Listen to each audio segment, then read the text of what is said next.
Hello guys, and welcome back to the channel. So now guys, we are now starting to get some details and evidence to back up what we have already believed, what we have already held to be the case about Malam Buhari. So a lot of us we are of the view that this guy operates the Nigerian structure as his own personal fiefdom, and we also know that he's a very vindictive and a vengeful man. So he works on a reward and punishment system because it's a very binary sort of a person, and the Nigerian presidency now that was gifted to him by Goodluck Jonathan in 2015, he is now using that as a tool, one, to punish the people that he has held a lifelong enmity with, and to reward the people that he feels he owes a debt. So we know that former what is his name, the one that was held, Dasuki. So we know that Dasuki was his long-term foe, and we know, of course, what he has done to Dasuki. So now some of the people that he feels have been important and contributed positively to his life, he has been rewarding them as well, because in 2011, then I think it was, when he lost the election, I think it was then, to Goodluck Jonathan, and he went to court, out of all of the Supreme Court judges, one singular voice found in his favor.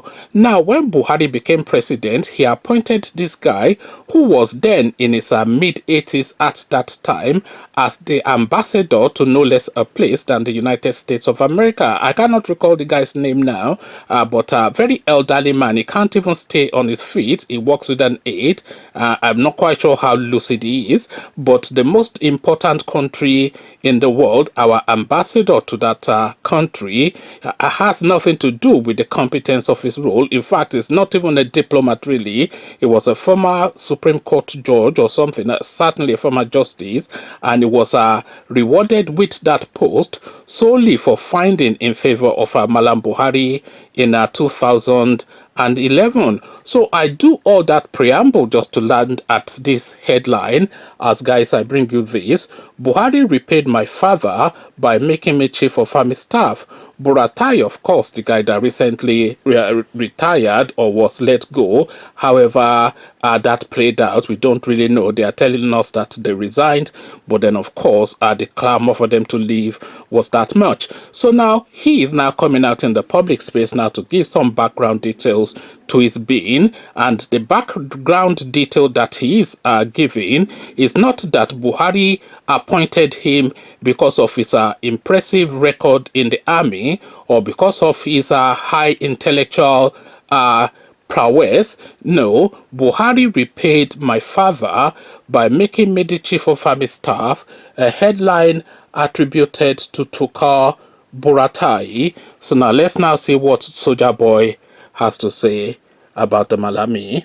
The immediate past Chief of Army Staff Lieutenant General Tukur Buratai, retired, has admitted that the president gave him an appointment because of the relationship between his father and Buhari. Buratai stated this during a gala night organized by the 29th Regular Course Association in Abuja.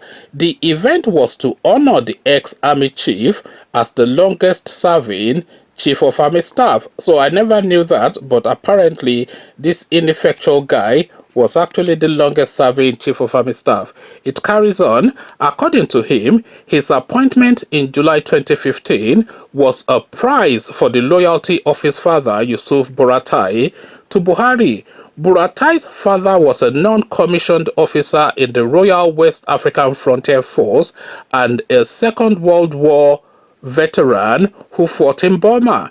Buratai said, "My father was an ardent lover of the president, and my appointment as the chief of army staff, therefore, was a prize or reward for that gesture by the president.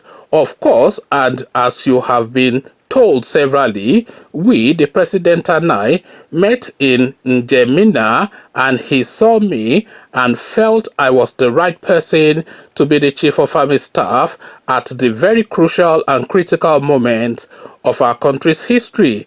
And I am happy that we have discharged our responsibilities diligently, professionally and loyally, and I will continue to discharge my responsibilities to him and, of course, our country and our people. So there you have it, ladies and gentlemen. That is now Tukur Buratai. Of course, now a second headline before we sum it up, because this guy has led a checkered life, and the second headline is service chiefs. Obasanjo almost retired me 21 years ago as a major. Buratai again was still on, so he could have been stopped in his tracks by Obasanjo, but alas, Obasanjo let him go, and look at what the consequences are. Lieutenant General Tukur Buratai, the immediate past Chief of Army Staff, has said ex-President Olusegun Obasanjo almost retired him 21 years ago. Buratai said Obasanjo almost retired him at the rank of a major. He disclosed this whilst handing over to Major General Ibrahim Atahiru, who replaced him as the new Chief of Army Staff at the Army headquarters in Abuja. The former Chief of Army Staff, however, described his attainment of the rank of Lieutenant General and Chief of Army Staff as historic. Buratai commended troops serving home and abroad, stressing that the Nigerian army will never remain the same. According to Buratai, former President Olusegun Obasanjo almost retired me 21 years ago when I was a major. My retirement after 40 years of service is historic, hence calls for gratitude. Buratai, alongside his colleagues as service chiefs, had resigned. Following their action, President Muhammadu Buhari had immediately appointed replacements of the outgoing service chiefs. So it goes on to list the names of the new ones. Let's just get that. Major General Leo Irabo, Chief of Defense Staff; Major General I. Atahiru, Chief of Army Staff; Rear Admiral A.Z. Gambo, Chief of Naval Staff; and Air Vice Marshal Amo, Chief of the Air Force. So here is the guy now. So it's just the two dichotomous positions. So Obasanjo had the opportunity then to retire this guy, but then of course he has not stated what Obasanjo was basing that thoughts on, the thought to retire him. No doubt some form of wrongdoing, but then whatever wrongdoing that he had done those 21 years ago when Obasanjo should have retired him are certainly dwarfed now by the wrongdoings that this guy has done in his position as the Chief of Army Staff. So what are we counting? We're counting the 300 odd people, Shiite members that were mowed down in Kaduna.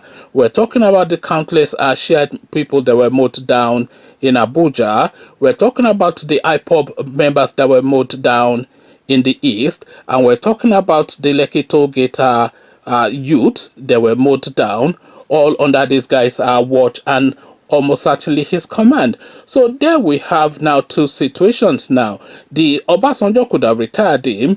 Buhari rewarded him as loyalty to his father, nothing to do with competence. And really, this goes to explain a lot why we're experiencing what we are experiencing within the Nigerian space now. Because it is those sweetheart deals and parachute positionings for people who do not fit the remit of the job. So you see now what this guy, because nobody is now speculating or nobody is casting aspersions. This is directly from the horse's mouth that the president, the so-called president of Nigeria, Malam Buhari, appointed him to reward his father's loyalty to Buhari. So that is now the criteria that informs being slotted into that very, very much important, one of the most important positions in Nigeria, and ever more so now than ever before. This is the criteria that was used to appoint this guy, that anybody can just be there. The same reasoning that has led to appointing some 80-something-year-old man as the U.S. ambassador, as the Nigerian ambassador to the United States, rather. And this is the mindset now that has led us to the position that we are in. Insurgents everywhere, bandits everywhere, Fulani people ravaging, but Buhari is busy building a Fulani railway from Katsina to Niger Republic. Conversations in the comment section, it is exactly as we have always suspected, but now from their own mouths we're hearing the confessions. So it's paddy government, as our fella said, but it's a brother, son of my son, son of my son of my friend, sort of a arrangement now. That is the Nigerian system now. So the incompetence of this guy is not singularly his blame, because you cannot really blame this Buratai. Just before I round off, you cannot really blame this Buratai for being incompetent and ineffectual, because he is innately ineffectual and incompetent. So you cannot, for instance, blame me for not being able to play football. I don't have the capacity to play football. You can't blame me for not being a member of the super. So you understand the logic. You cannot blame somebody for not having a capacity that they don't innately have. So you can't blame him for that. But where the blame does go is having identified that this guy doesn't have capacity, you then foist him into a position that is way above his head, and you are then expecting him to deliver not only to the competence of that position, but beyond. You are asking for the impossible, of course, and this is exactly what's played out. Come share thoughts about all this with me in the comment section, but before you come into the comment section to engage, click on the red subscribe button so it turns grey. The bell button notifies you every time I drop a new video. Click on like as well, because that helps with the YouTube algorithm. Once you've done all the clickings, Tukur Buratai has told us exactly how he got the job, but are you surprised? So I'll leave you here. Carry this conversation on with you in the comment section, but here I say peace.